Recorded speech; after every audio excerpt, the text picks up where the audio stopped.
الحمد لله نحمده ونستعينه ونستغفره ونؤمن به ونتوكل عليه ونعوذ بالله من شرور أنفسنا ومن سيئات أعمالنا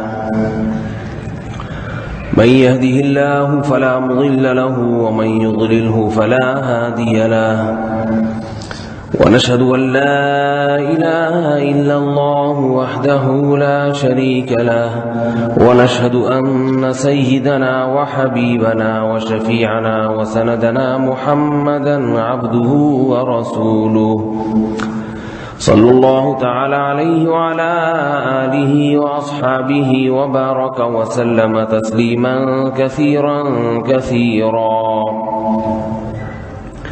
أما بعد فأعوذ بالله من الشيطان الرجيم. بسم الله الرحمن الرحيم. يا أيها الذين آمنوا لا تكونوا كالذين كفروا وقالوا لإخوانهم إذا ضربوا في الأرض أو كانوا غزا لو كانوا عندنا ما ماتوا وما قتلوا ليجعل الله ذلك حسرة في قلوبهم والله يحيي ويميت. وقال الله تبارك وتعالى ومن يتق الله يجعل له مخرجا ويرزقه من حيث لا يحتسب ومن يتوكل على الله فهو حسبه إن الله بالغ أمره قد جعل الله لكل شيء قدرا.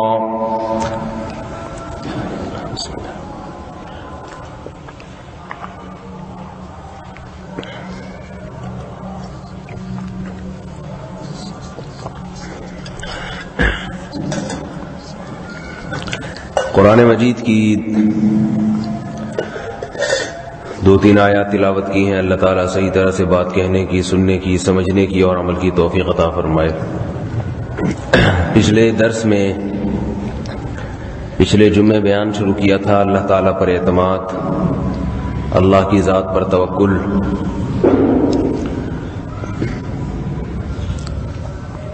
اللہ پہ اعتماد کسے کہتے ہیں؟ اسباب اختیار کر کے اللہ پہ نظر رکھنا. اسباب اختیار کیے بغیر توکل یہ بھی جائز نہیں ہے، اور اسباب اختیار کرنے کے بعد نظر ان اسباب پہ رکھنا کہ ان سے کام بنے گا یہ بھی جائز نہیں ہے. درمیان کا راستہ ہے کہ اسباب مکمل اختیار کیے جائیں مگر یقین کس پہ رکھا جائے؟ اللہ پہ. اسی بات کو انشاءاللہ آج آگے لے کے چلوں گا. اللہ تعالیٰ صحیح طرح سے بات کہنے کی، سننے کی، سمجھنے کی اور عمل کی توفیق عطا فرمائے. جب یہ کہا جاتا ہے کہ اسباب اختیار کیے جائیں تو اس کا مطلب یہ ہوتا ہے کہ اعتدال کے ساتھ. کس کے ساتھ؟ کسی بھی کام کو کرنے میں، کسی بھی مقصد کو حاصل کرنے کے لیے کچھ کرنا پڑتا ہے. آپ چاہتے ہیں کہ یہ چیز مجھے مل جائے تو اس کے لیے کچھ کوشش کرتے نہیں کرتے؟ یہ بھائی سو رہے ہیں، ذرا ان کو جگا دیں. اتنی دور سے آتے ہیں بات سننے کے لیے، پھر نیند آ جائے تو نقصان ہے نا. یہ جب بھی ہم کوئی چیز حاصل کرنے کی کوشش کرتے ہیں تو اس کے لیے کچھ محنت کرتے ہیں نہیں کرتے؟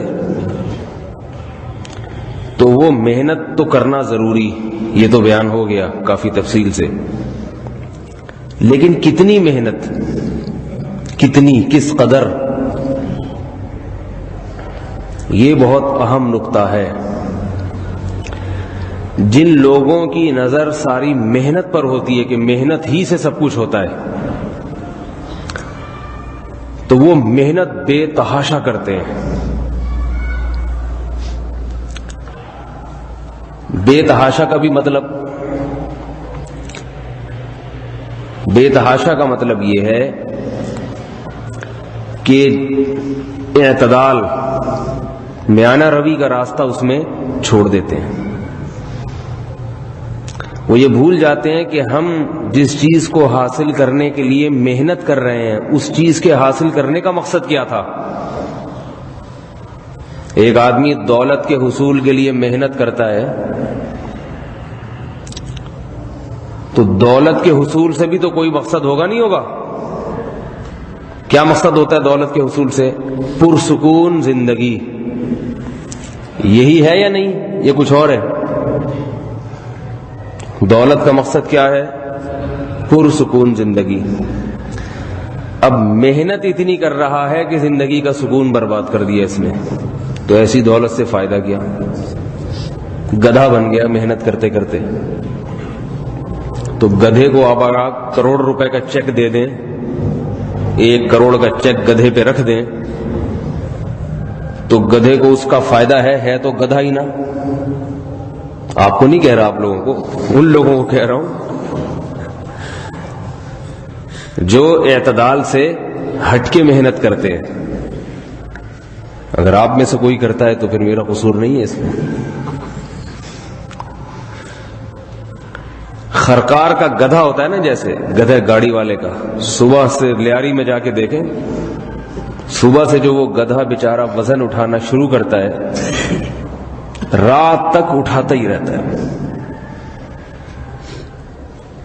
اسے تو اختیار نہیں ہے، اسے تو اس کا مالک جیسے چلائے گا وہ چلے گا۔ ہم تو الحمدللہ گدھے نہیں ہے نا، انسان ہے، اپنی مرضی سے محنت کرتے ہیں۔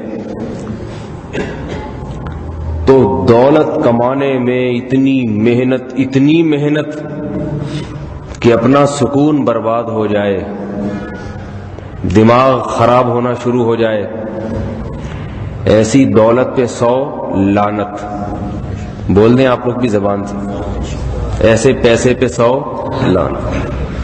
اس سے بہتر غریبی اچھا، اس سے بہتر غریبی اچھا۔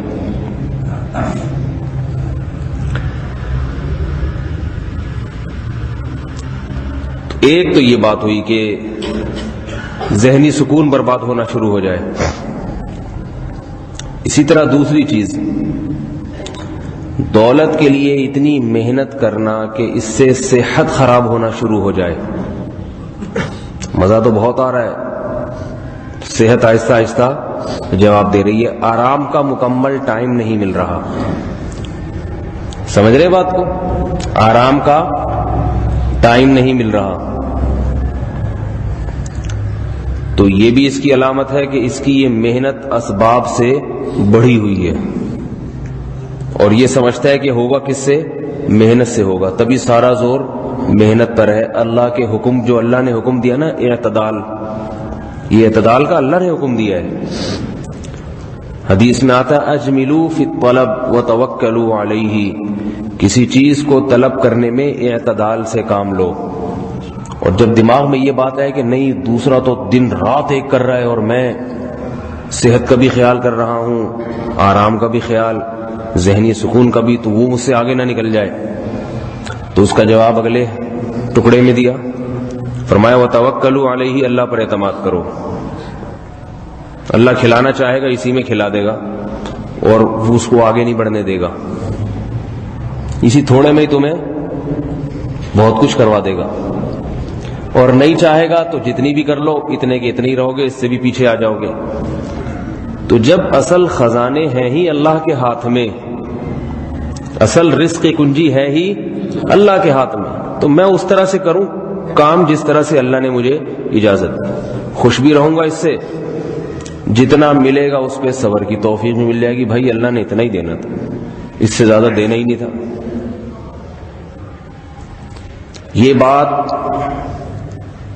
اگر مسلمان کو حاصل ہو جائے نا تو زندگی بڑی لذیذ ہو جائے اس کی۔ لیکن مسئلہ یہ ہے کہ اللہ پہ نظر کرتا نہیں، بولتا ہے سب زبان سے بس اللہ سے ہوگا، لیکن دل یہ اٹکا ہوا ہے کہ اللہ سے ہونا ہوتا تو پھر میں گھر بیٹھے نہ مل جاتا مجھے۔ تیسری چیز اعتدال میں، پہلی چیز یاد رہے گی، اتنی محنت نہ کرے کہ خرکار کا گدھا بن جائے، ڈونکی کہتے ہیں جس کو، ڈنکی بھی کہتے ہیں ایک لغت میں، ڈونکی بھی کہتے ہیں۔ دوسرا صحت برباد نہ ہو جائے. تیسری چیز جو نمبر 1 ہونی چاہیے تھی، سب سے پہلے ہونی چاہیے تھی، لیکن اس کو میں تیسرے نمبر پہ بیان کر رہا ہوں یاد رہے تاکہ، وہ یہ کہ کسی ناجائز کام کا ارتکاب نہ ہو کمانے میں، شریعت کا کوئی حکم نہ ٹوٹے. لوگ ہم سے فون پہ مسائل پوچھتے ہیں، دفتر میں جماعت کی نماز کا ٹائم نہیں دیا جاتا، جاب لگ گئی ہے مگر ایسی جاب ہے کہ جماعت کی نماز کا ٹائم نہیں دیتے. میں پوچھتا ہوں کہ مسجد قریب میں ہے یا نہیں ہے؟ اگر مسجد دور ہے پھر تو شریعت نے اجازت دی ہے کہ آپ کے محلے میں مسجد نہیں ہے، دور جانا پڑتا ہے تو شریعت نے اجازت دی ہے کہ جہاں ہیں وہیں جماعت کرا لیں. لیکن اگر مسجد قریب میں ہے تو پھر آپ کو مسجد کی نماز میں شرکت کرنی پڑے گی. کبھی کبھار کوئی ایسا ہو جائے نا کسی سے، کبھی جماعت چھوٹ جائے کسی عذر سے، تو سمجھ میں آتا ہے جاب ہی ایسی ہو کہ آپ کو روزانہ کے ڈیلی بیسس کی بنیاد پر نماز پڑھنے کی اجازت نہیں ہوگی، تو ایسی جاب پہ بولو بھائی سولان.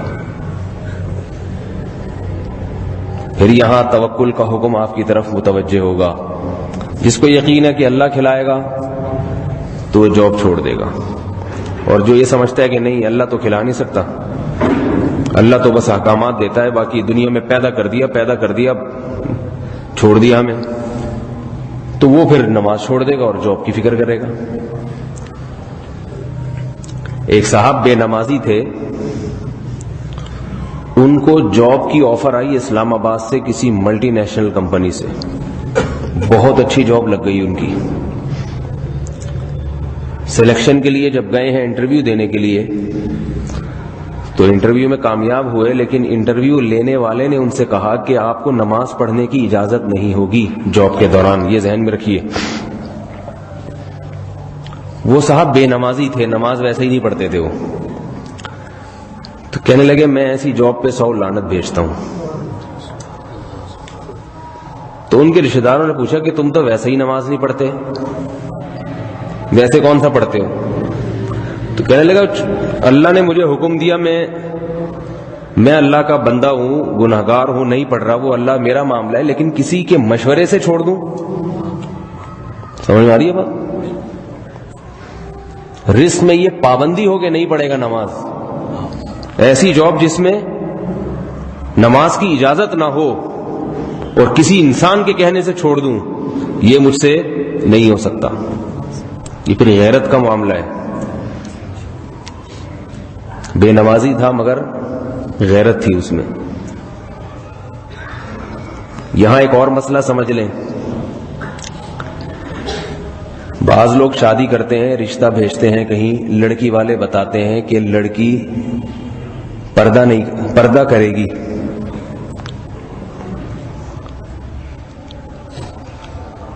تو بعض دفعہ لڑکے کی ریکوائرمنٹ یہ ہوتی ہے کہ لڑکی چاہے پردے والی ہو چاہے پردے والی نہ ہو، مجھے اس سے کوئی سروکار نہیں، یہ اوصاف ہونے چاہیے اس میں، پردے سے بحث ہی نہیں ہے. کر لے تو بھی ٹھیک، یہ اس کا نجی معاملہ ہے، نہ کرے تو بھی ٹھیک.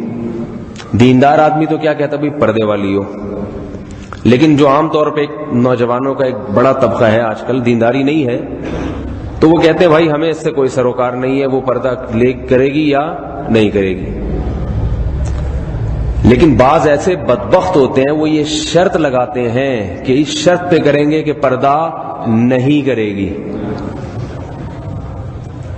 یہ بے شرموں کی سپرلیٹو ڈگری ہے، بے شرم ہونے کی سپرلیٹو ڈگری.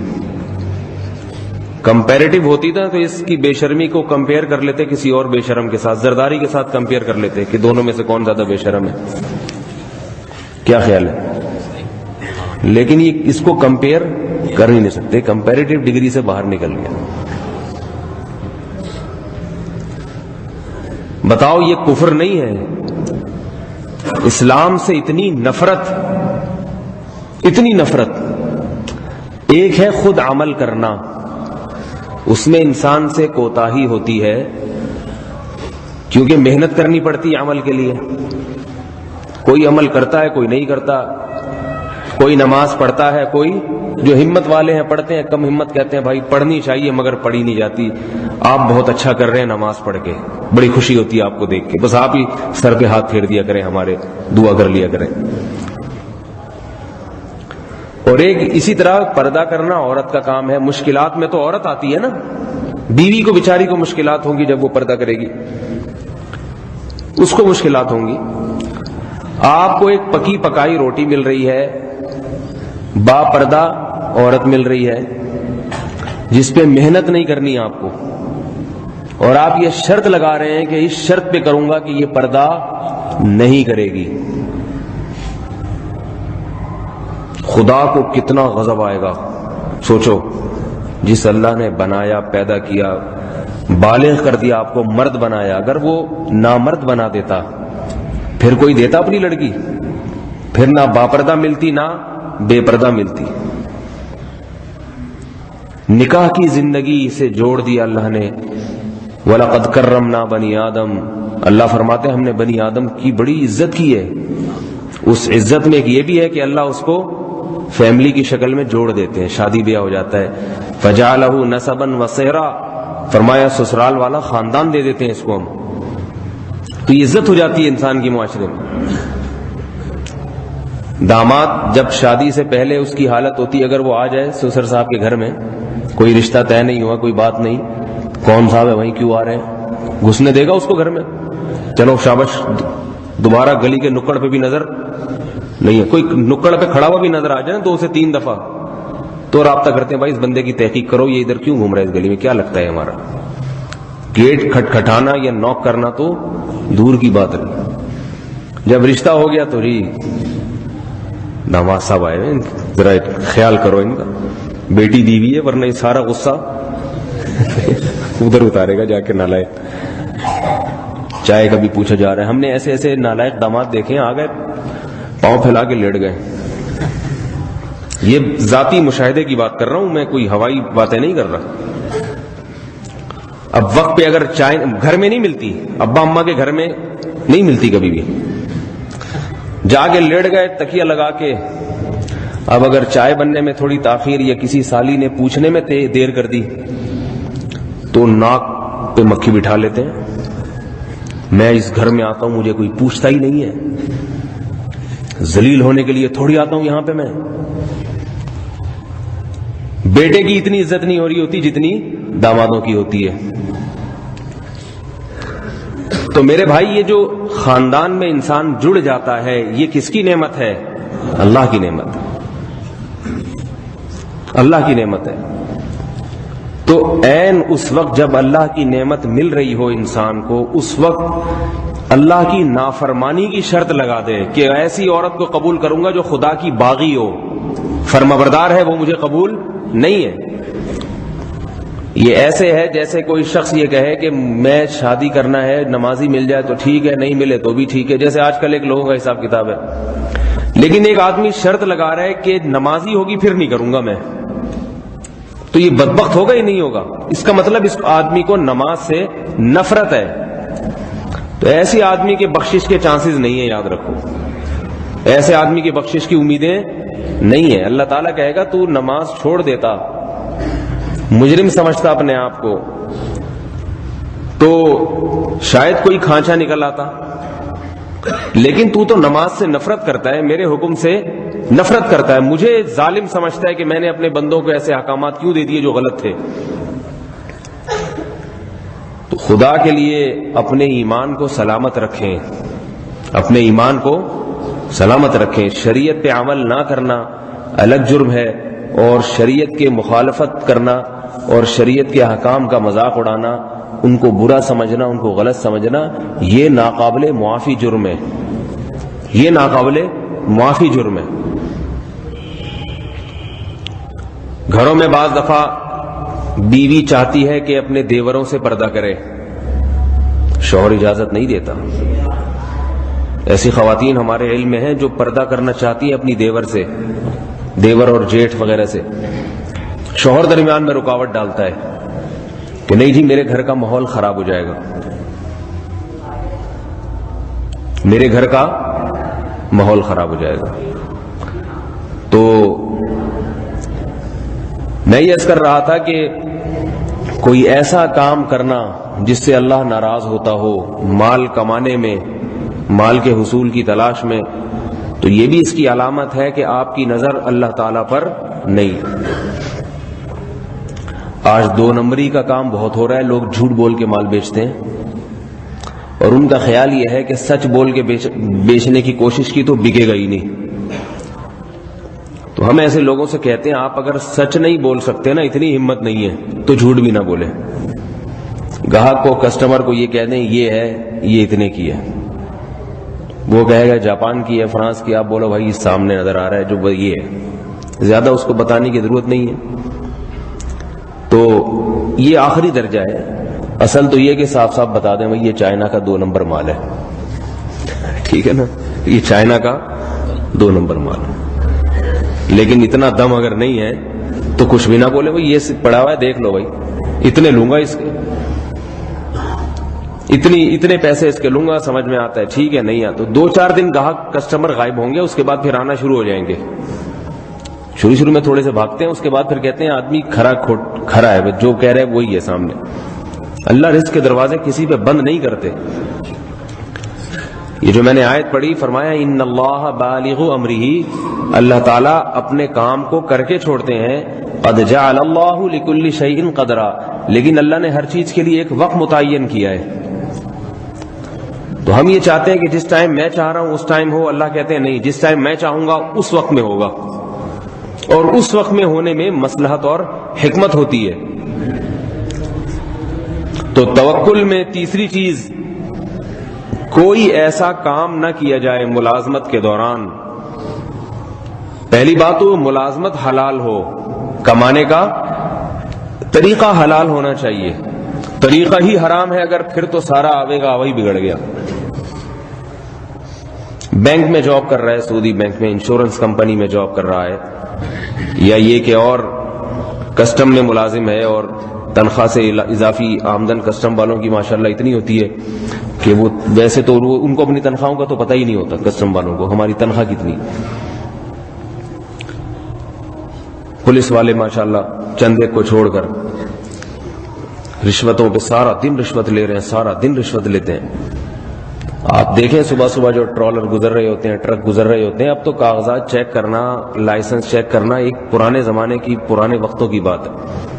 وہ ڈرائیور جا رہا ہوتا ہے، پولیس والے کو دیکھا، دیکھتے ہی بٹوے سے 50 روپے نکالے اور جیب میں ڈالے.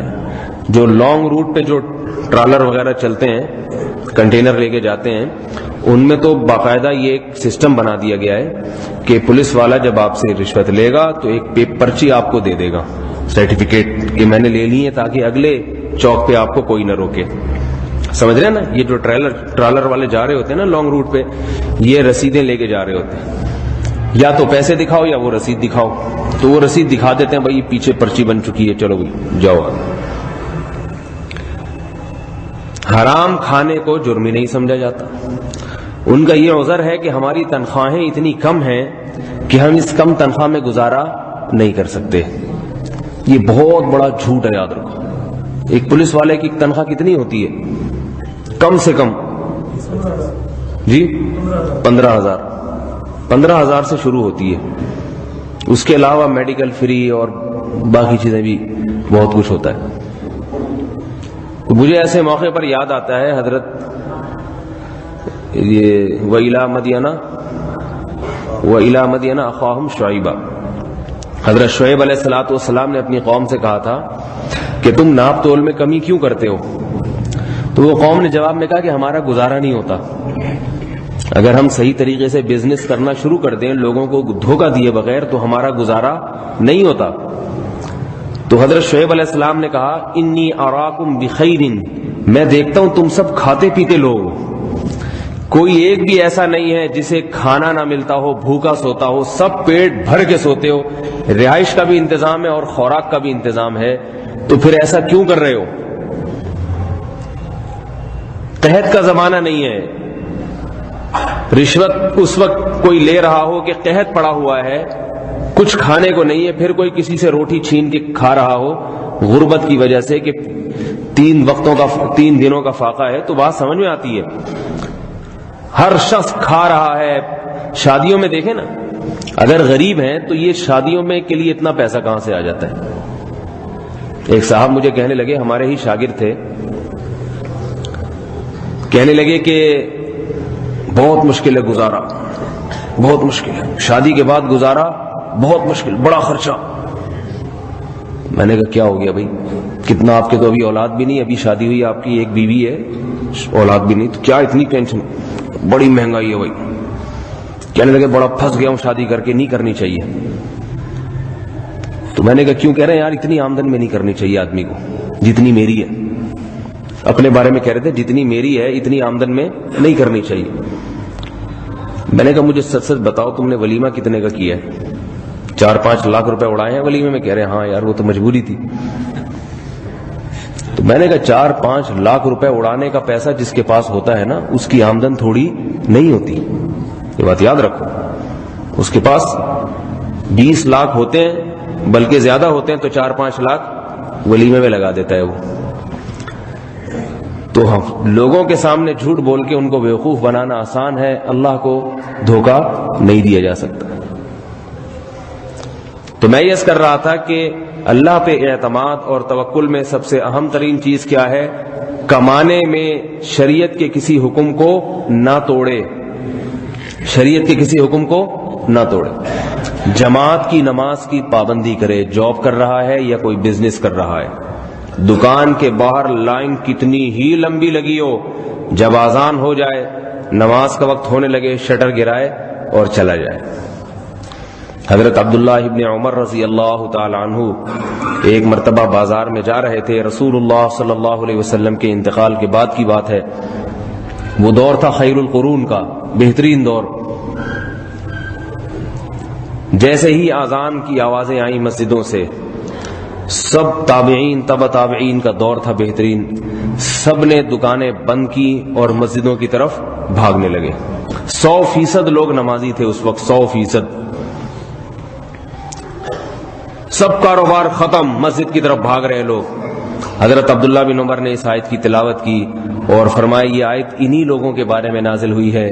فیہ رجال، فرمایا فی بیوت اذن اللہ ان ترفع ویذکر فیہا اسمہ یسبح لہ فیہا بالغدو والآصال رجال لا تلہیہم تجارت ولا بیع عن ذکر اللہ واقام الصلاۃ. فرمایا جو گھر جن کے احترام کا ہم نے حکم دیا یعنی مسجدیں، ان میں تمہیں ایسے لوگ نظر آئیں گے جن لوگوں کو اللہ کی یاد سے نہ تجارت غافل کرتی ہے اور نہ خرید و فروخت اور کاروبار، کوئی چیز انہیں اللہ کی یاد سے غافل نہیں کرتی.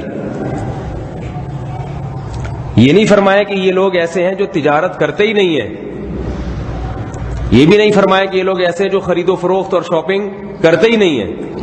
فرمایا بلکہ ان مسجدوں میں تمہیں ایسے لوگ نماز قائم کرنے والے نظر آئیں گے، اللہ کو یاد کرنے والے، کہ تجارت اور کاروبار اور بزنس یہ ان کو اللہ کی یاد سے نہیں روکے گا.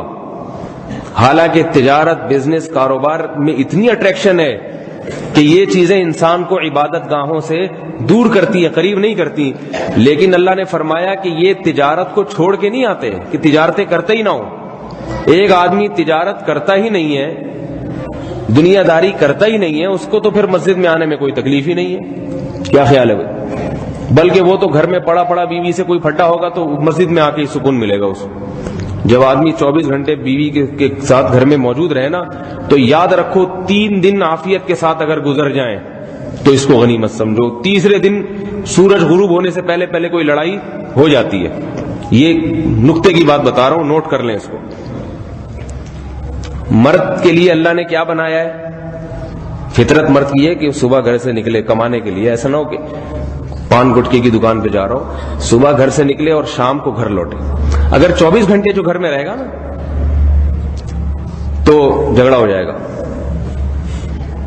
کس سے جھگڑا ہو جائے گا؟ بیوی سے.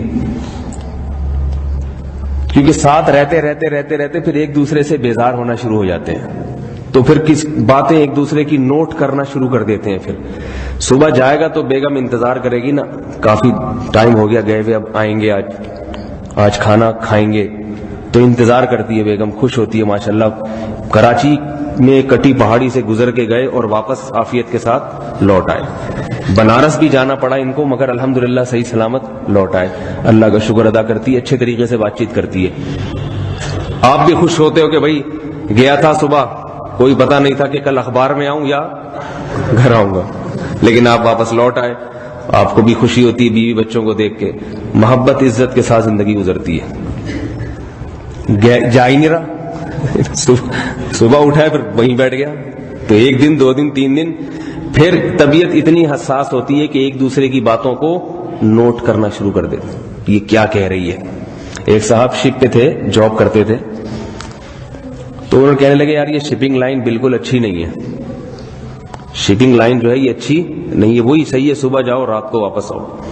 میں نے کہا کیوں؟ کہتے ہیں 6 مہینے جب آدمی جہاز پہ رہتا ہے، 6 مہینے کے بعد گھر آتا ہے، آتا 6 مہینے کے لیے، پھر گھر آتا ہے. شروع میں تو میاں میں بڑی محبت ہوتی ہے، وہ بھی انتظار میں ہوتی ہے 6 مہینے بعد میاں صاحب آ رہے ہیں، اور بچے بھی خوش، ڈیڈی آ رہے ہیں، پاپا آ رہے ہیں، ابا آ رہے ہیں. تو یہ 1 مہینہ 2 مہینہ ہنسی خوشی زندگی گزرتی ہے.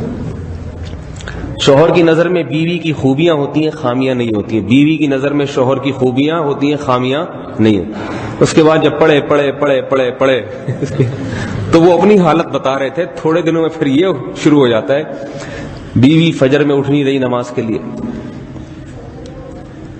تو کیونکہ وہ دیندار تھے تو ظاہر ہے وہی خامیاں بیان کریں گے نا جو دیندار جن کو خامیاں سمجھتے ہیں، ورنہ تو یہ خود ہی نہیں اٹھ رہا تو وہ کہاں سے اٹھے گی. یا اٹھ جاتی ہے پھر سو جاتی ہے تو 12 بجے اٹھتی ہے، تو کہنے پھر غصہ آتا ہے یہ 12 بجے کیوں اٹھتی ہے. حالانکہ اس کو پتا ہے جب میں شپ پہ تھا تو بھی 12 بجے ہی اٹھتی تھی، اس کو غصہ نہیں آتا جتنے بجے اٹھے. اب گھر میں رہتے ہوئے کہے گا یہ دوپہر 12 بجے سو کے کیوں اٹھتی ہے. اور بیوی کو شوہر پہ غصہ ہوگی، وہ اس کو اس کی خامیاں نظر آنا شروع ہو جائیں گی. یہ بات بچوں کو بلا وجہ ڈانٹتا کیوں رہتا ہے، یہ ہر وقت نصیحتیں پتہ نہیں کیوں کرتے رہتے ہیں. تو تھوڑے دنوں میں بات کہہ دیں کہ حساب کتاب خراب ہو جاتا ہے. تو یہ اللہ کی نعمت ہے. جو ملازم پیشہ لوگ ہیں نا، صبح جا کے شام کو آتے ہیں، یہ اللہ کی بہت بڑی نعمت ہے. تو میں یہ عرض کر رہا تھا کہ اگر انسان کو کاروبار میں دلچسپی ہو، دل لگا ہوا ہو اس کا کاروبار میں، مزہ آ رہا ہو، پھر مسجد کے لیے وقت نکالنا اس کے لیے مشکل. اور اگر گھر میں کوئی بھی کام نہیں ہے پھر تو ممکن ہے آ جائے مسجد کے، چلو بھائی تھوڑا سا ٹائم جو ہے گزر جاتا ہے، چلو آ جاؤ مسجد میں آ کے بیٹھ جاؤ. اسی لیے اللہ نے فرمایا کہ میرے نیک بندوں میں ایسے بندے ہیں کہ جو کاروبار چھوڑتے بھی نہیں ہیں، کرتے ہیں، مگر اس کے باوجود وہ کاروبار اور دکانداری انہیں اللہ کی یاد سے غافل نہیں کرتی. ان کی تعریف کی ہے قرآن مجید نے، ان کی نہیں کہ جو بزنس کاروبار چھوڑ کر مسجد میں ڈیرے ڈال کے بیٹھ جائیں. یہ رہبانیت ہے، یہ اللہ کو پسند نہیں ہے. سارے کام کرتے ہوئے مسجد سے تعلق جوڑ کے رکھنا، ایسے لوگ اللہ کو پسند ہیں، تاکہ سارا کاروبار بھی گھر بار بھی چلتا رہے، مسلمان معیشت میں کاروبار میں ترقی بھی کرتے رہے. اگر سارے مسلمان مولوی بن جائیں گے، صوفی بن جائیں گے تو پھر ترقی کون کرے گا؟ ہے بھائی نہیں آ رہی بات سمجھ میں؟ ترقی کے لیے بھی تو کچھ، یورپ امریکہ کے مقابلے میں کھڑے ہونے کے لیے بھی تو کچھ قوم چاہیے نہیں چاہیے. اسی وجہ سے علماء نے لکھا ہے کہ شریعت میں کمانے کے لیے سب سے بہترین راستہ تجارت ہے. تجارت میں اللہ نے عزت رکھی ہے. یہ بات ہماری سمجھ میں نہیں آئی، یہودیوں کی سمجھ میں آ گئی. انہوں نے تجارت پہ زیادہ زور لگایا، جس سے ساری دنیا کے بزنس پہ انہوں نے قبضہ کر لیا. حالانکہ شریعت کا مزاج کیا تھا کہ مسلمان قوم تجارت میں ترقی کرے، مگر مسلمان آ گیا ملازمت کی طرف. اور یہ کب آیا ہے؟ انگریز کے دور میں. جب ہندوستان میں انگریز جب تک نہیں آیا تھا، مسلمان کمانے کے طریقوں میں زراعت اور تجارت کو ترجیح دیتے تھے، بزنس کو اور زراعت کھیتی باڑی، ان دو طریقوں کو ترجیح دیتے تھے مسلمان. اور جب سے ہندوستان میں انگریز نے قدم جمائے تو پھر چونکہ غلام بن گئے مسلمان، تو پھر مسلمان ملازمت کو ترجیح دینے لگے. ملازمت میں کیا ہوتا ہے؟ یس سر، جی باس، یس سر. غیرت ویرت تھوڑے دنوں میں تیل ہو جاتی ہے، انسان ختم ہو جاتی ہے. اس کا یہ مطلب نہیں کہ آپ سب بے روزگار بن جائیں. روزگار چھوڑ دیا تو نہ تجارت کے رہیں گے نہ ملازمت کے رہیں گے. لیکن میں بتا رہا ہوں کہ اگر کسی کے پاس دو آپشن ہوں، کاروبار میں بھی اس کو اتنا ہی پیسہ مل رہا ہو جتنا ملازمت میں، تو شریعت کا مزاج کیا ہے؟ پھر کیا کیا جائے بتائیے بھائی. یعنی ملازمت چھوڑو، کاروبار کرو، بزنس کرو. یہ شریعت کا مزاج بتا رہا ہوں. اور اس کی دلیل بھی ہے کہ اللہ یہ چاہتے ہیں کہ میرے بندے صرف میرے غلام بنے، کسی اور کے غلام نہ بنے. انسان کا غلام نہ بنے. دفتروں میں باس کی اتنی چاپلوسی کرنی پڑتی ہے، وہ غلط کو صحیح کہہ دے، آپ کہیں یس سر آپ صحیح کہہ رہے ہیں، پتہ ہے کہ تنخواہ ٹائم پہ نہیں ملے گی اگر میں نے اس کو غلط کہہ دیا. اور ترقی بھی اسی کی ہوتی ہے جو ہر وقت باس کے چاپلوسی اور مکھن لگاتا رہے. تو اس سے انسان کی غیرت آہستہ آہستہ ختم ہو جاتی ہے. کیا خیال ہے؟ لالچ طبیعت میں یہ سب چیزیں پیدا ہو جاتی ہیں، اس کی مزاج ایسا بن جاتا ہے. تو اللہ نے حکم دیا تجارت کی طرف. توجہ کس کی طرف دو؟ تجارت کی طرف. تو اس لیے کہا کہ تجارت کرو، تجارت چھوڑ کے مسجدوں میں ڈیرے نہ لگاؤ، مگر ایسی تجارت بھی نہ ہو جو یہودیوں کی طرح کہ دولت ہی سب کچھ ہے اور مسجد میں حاضری سے غافل ہو جاؤ. اللہ فرماتے ہیں ایسا بھی نہ کرو. یہی وجہ ہے کہ تابعین اور تبع تابعین تجارت کیا کرتے تھے، اور جب مسجد میں اذان ہوتی تو مسجدیں بھر جایا کرتی تھیں.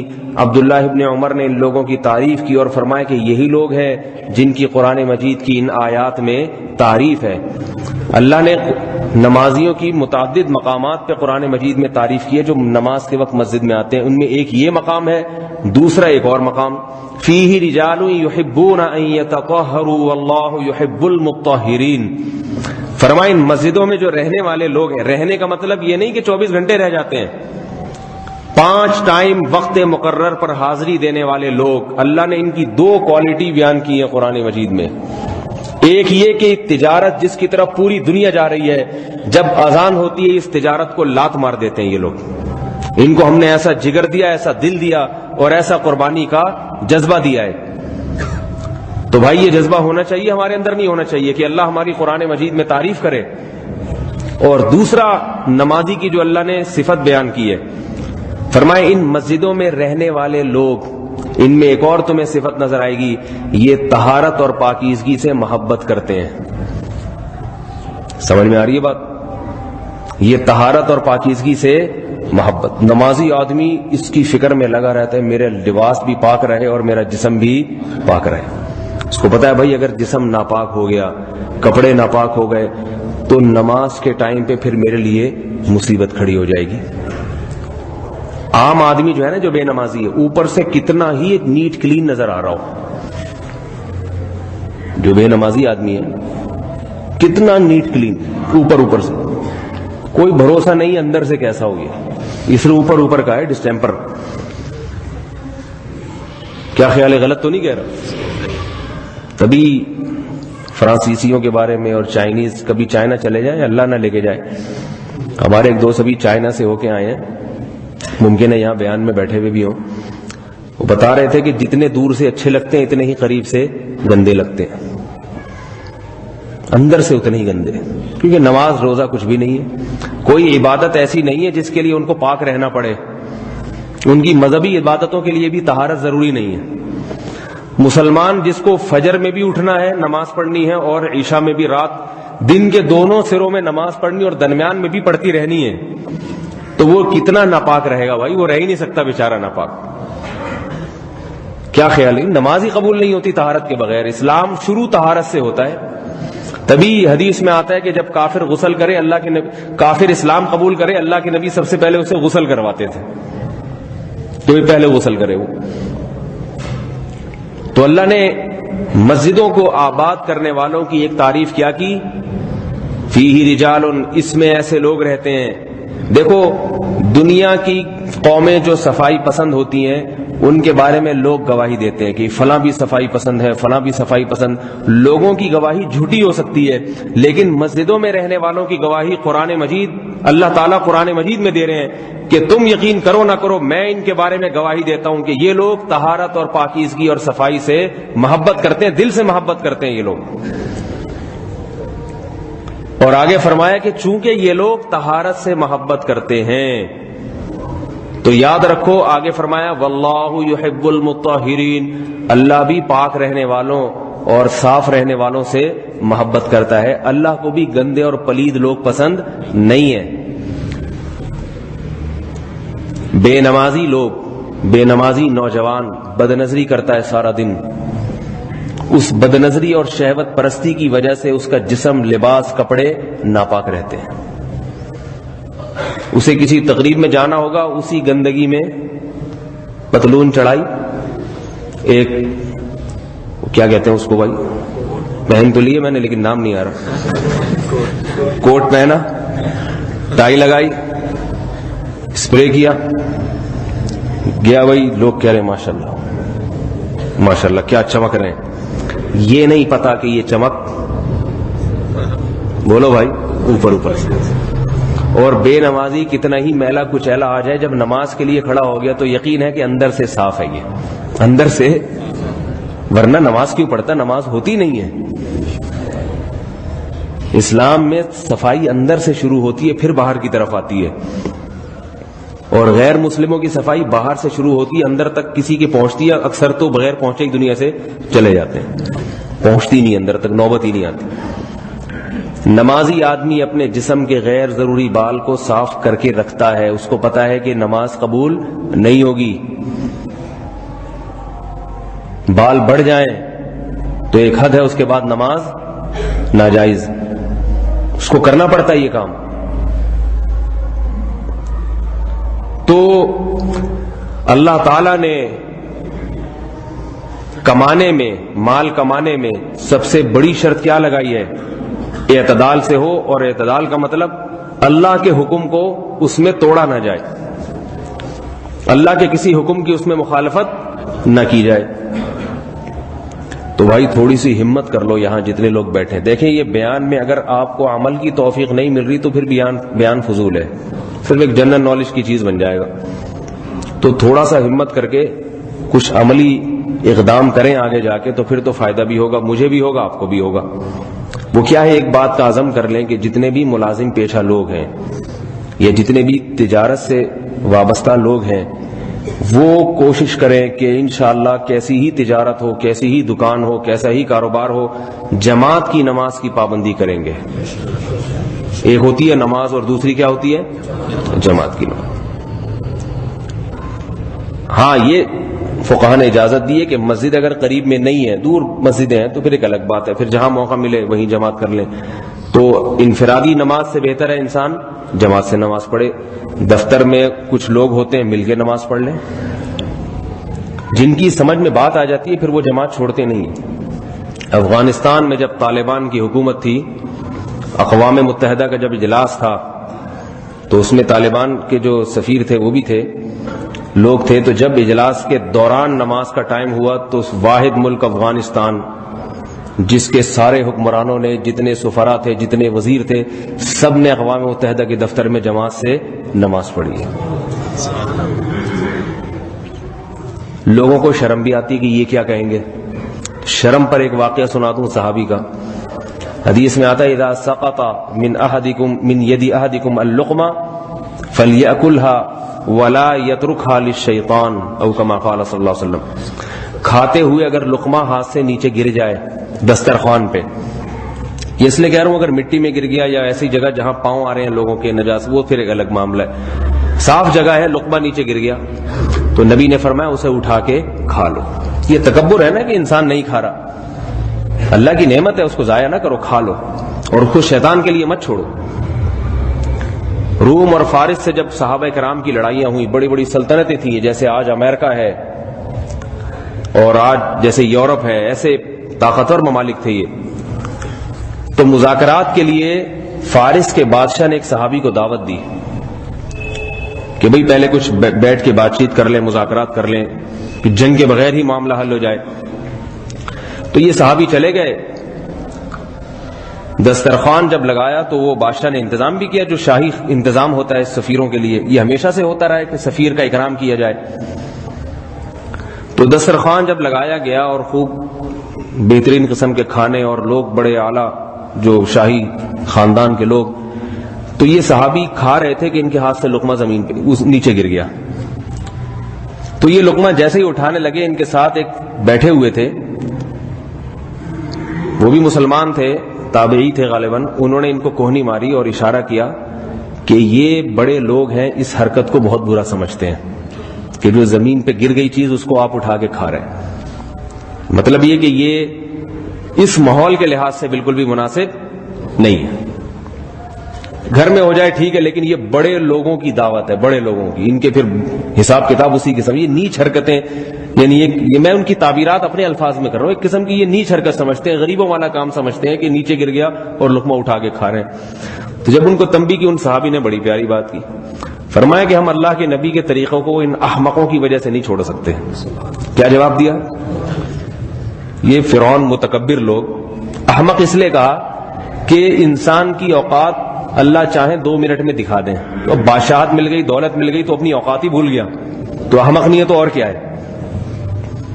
اور نبی نے جو طریقہ بتایا ان سے، اس میں انسان اپنی اوقات میں رہتا ہے۔ جب بادشاہ بن جاؤں، سفیر بن جاؤں، ہوں اس روٹی کا محتاج، ہے یا نہیں ہے؟ بادشاہ کو روٹی نہ ملے تھوڑے دن، وہ کہے گا مجھ سے بادشاہت لے لو، مجھے 2 روٹی کھلا دو کس طریقے سے۔ اتنا تو انسان اس رزق کا محتاج ہے، روٹی کا محتاج ہے، اس رزق کی ایسی بے اکرامی کر رہا ہے، نیچے گر جائے تو اب کھاتے ہوئے اس کو شرم آ رہی ہے۔ تو یہ تو بیوقوف ہیں، میں ان احمقوں کی وجہ سے میں نبی کا وہ طریقہ جو عقل مندی والا طریقہ ہے میں کیوں چھوڑ دوں گا؟ تو میرے بھائی کبھی سفر کرو یا دفتروں میں ہو تو نماز میں شرم محسوس نہ کیا کرو، یہ چیز سوچ لیا کرو کہ یہ خدا کے باغی ہیں، احمق ہیں، اللہ کا دیا ہوا کھا رہے ہیں اور اللہ کی عبادت نہیں کرتے، تو ان احمقوں کی وجہ سے میں کیوں حماقت کروں؟ مجھے تو اللہ نے عقل دی ہے، میرا تو دماغ خراب نہیں ہے۔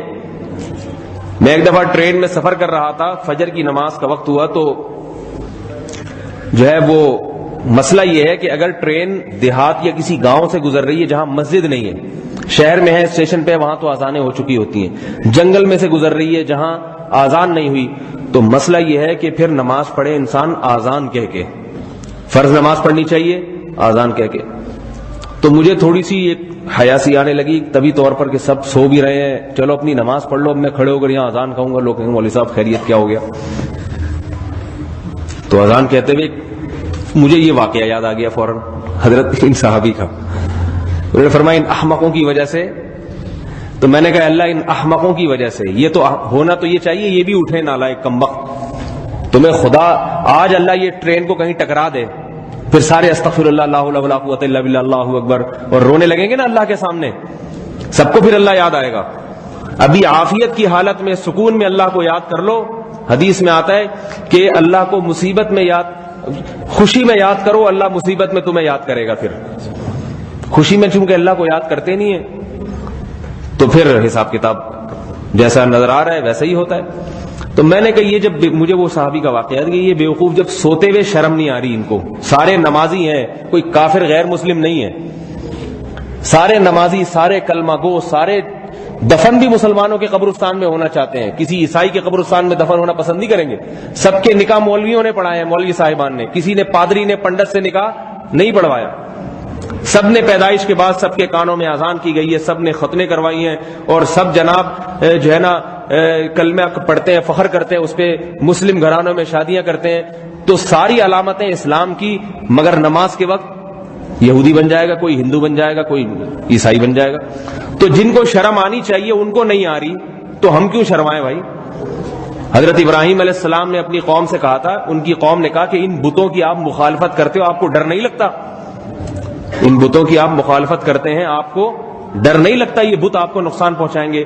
تو حضرت ابراہیم نے فرمایا وَكَيْفَ أَخَافُ مَا أَشْرَكْتُمْ وَلَا تَخَافُونَ أَنَّكُمْ أَشْرَكْتُمْ بِاللَّهِ، کہ ڈر میں کیسے ان بتوں سے ڈروں، تمہیں اس خدا سے ڈر نہیں لگ رہا، اس خدا سے ڈر نہیں لگ رہا، ان بتوں کو خدا بنایا ہوا ہے جو حقیقی خدا ہے، جو طاقتور ہے، جب تمہیں ان سے ڈر نہیں لگ رہا تو مجھے ان پتھر کی بنی ہوئی مورتیوں سے ڈر کیوں لگے گا؟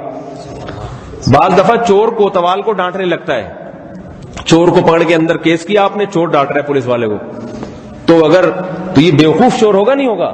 جس کو ڈرنا چاہیے وہ ڈرتا نہیں ہے، اور جس بیچارے کو مضبوطی دکھانا چاہیے وہ کپ کپانا شروع کر دیتا ہے. تو یہ حماقتیں ہیں. تو بھائی جب دین کی طرف نسبت ہوتی ہے تو ایسی حماقتوں سے انسان کو بچنا چاہیے. کوشش کریں گے نہیں کریں گے؟ دفتروں میں نماز کی پابندی کا معاملہ بنائیں گے نہیں بنائیں گے؟ اللہ تعالیٰ عمل کی توفیق عطا فرمائے. وما علینا الا البلاغ.